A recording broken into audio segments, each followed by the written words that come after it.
नमस्कार मित्रांनो, मी सागर कासारे आपले स्वागत करतो दक्ष ऑनलाईन या यूट्यूब चॅनलवर। मित्रांनो, चॅनलवर नवीन असाल तर चॅनलला सबस्क्राईब करा आणि व्हिडिओला लाईक करा। मित्रांनो, आज आपण बघणार आहोत ई पीक पाहणी कशी करायची। चला तर मग व्हिडिओला सुरुवात करूया। सर्वप्रथम मित्रांनो, प्ले स्टोअरला जायचे। प्ले स्टोअरला गेल्यानंतर ई पीक पाहणी DCS ॲप इन्स्टॉल करायचे। इन्स्टॉल झाल्यानंतर ओपन करायचे। ओपन केल्यानंतर मित्रांनो, सर्वप्रथम तुम्हाला महसूल विभाग निवडायचा। महसूल विभाग निवडल्यानंतर समोर आपल्याला नवीन खातेदार नोंदणी या ऑप्शनला क्लिक करायचे। क्लिक केल्यानंतर मित्रांनो, समोर विभाग निवडायचा आहे।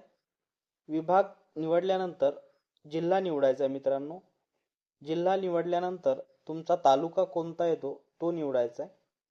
आणि तालुका निवडल्यानंतर मित्रांनो, आपल्याला समोर गाव निवडायचे। ज्या क्षेत्रामध्ये आपली जमीन असेल ते क्षेत्र निवडायचे।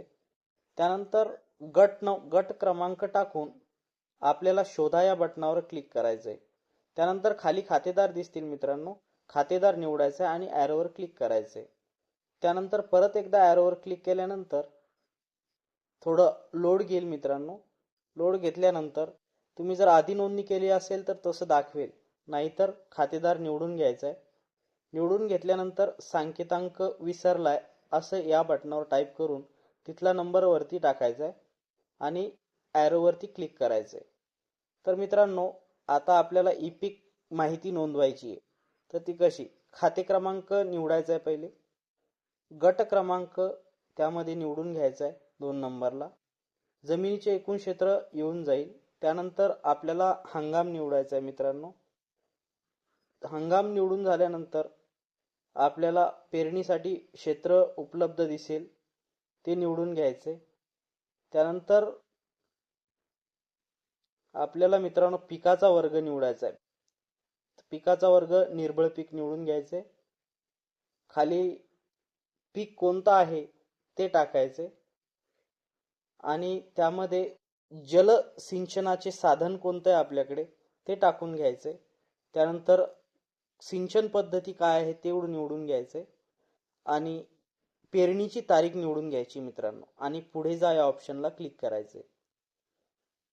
त्यानंतर मित्रांनो थोडं लोड घेईल। त्यानंतर तुम्हाला तुमच्या जमिनीचा नकाशा दाखवला जाईल। त्यानंतर पुढे गेल्यानंतर तुम्हाला छायाचित्र घ्यावं लागेल।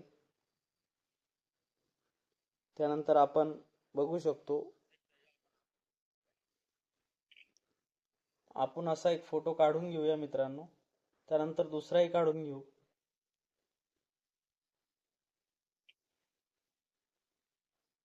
त्यानंतर मित्रांनो खालील ॲरोवर क्लिक करायचे आणि खाली वरील प्रमाणे पिकाची माहिती योग्य अचूक असल्याने घोषित करतो याच्यावर टिक करून पुढे जायचे मित्रांनो।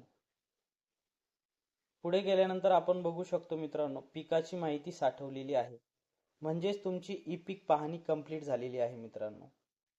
तर ही होती मित्रांनो आजची माहिती। व्हिडिओ आवडल्यास लाईक करा, शेअर करा आणि सबस्क्राईब करायला विसरू नका। धन्यवाद।